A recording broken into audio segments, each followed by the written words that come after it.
तो रूस की धमकी के बाद ब्रिटेन ने गंभीरता से अपने सबमरीन प्रोजेक्ट को रिव्यू किया। ब्रिटेन सरकार ने सबमरीन प्रोजेक्ट के लिए 2 बिलियन यूरो की रकम मंजूर की। इस प्रोजेक्ट के तहत 4 सबमरीन बनाई जाएंगी जो 2030 तक ब्रिटिश नौसेना में शामिल की जाएंगी। हम आपको ब्रिटेन की इस भारी भरकम पनडुब्बी की खासियत भी बता देते हैं। यह सबमरीन 12 ट्राइडेंट D5 मिसाइल से लैस होगी और उस जगह को भी बता देते हैं। इस सबमरीन को पहले आपको दिखा देते हैं और किस तरीके से ये 12 ट्राइडेंट D5 मिसाइल्स होंगी जिनकी रेंज 12,000 किलोमीटर तक की होगी। इसके अलावा ये बैलिस्टिक मिसाइल्स होंगी।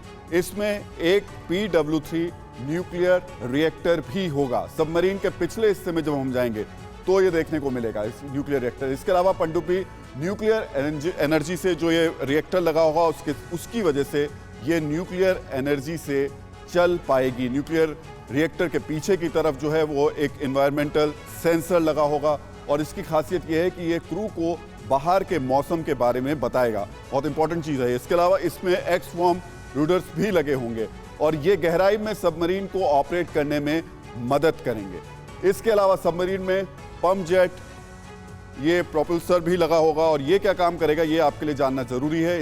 ये इस पनडुब्बी की आवाज़ को कम करने में मददगार साबित होगा। सबमरीन के एक हिस्से में टर्बो इलेक्ट्रिक ड्राइव होगी।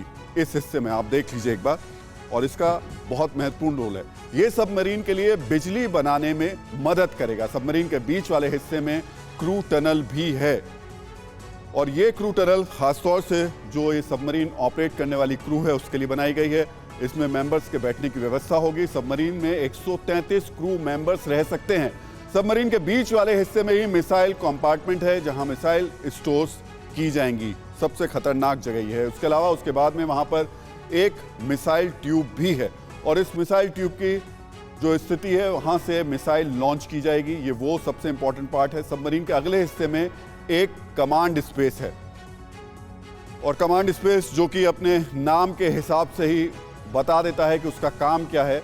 ये अगला हिस्सा इसका होगा जिसमें टॉर्पेडो ट्यूब्स होंगे जो दुश्मन की मिसाइल को अटैक करने के लिए, जो आप आगे वाला हिस्सा देख रहे हैं टॉर्पेडो ट्यूब्स जो दिखाई दे रहा है, ये दुश्मन की जो अटैक करना है उसकी तरफ मुड़ेंगे यानी उसकी तरफ अटैक करेंगे।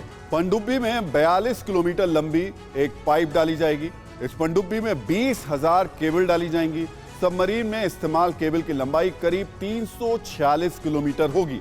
इस सबमरीन को ब्रिटेन की कंपनी BAE सिस्टम और रोल्स रॉयस मिलकर बनाएंगी। इस प्रोजेक्ट के तहत 4 पनडुब्बी बनाई जाएंगी और हर पनडुब्बी की लाइफ लगभग 30 साल होगी। तो ब्रिटेन समंदर में खुद को रूस से ज्यादा ताकतवर बनाने की तैयारी कर रहा है।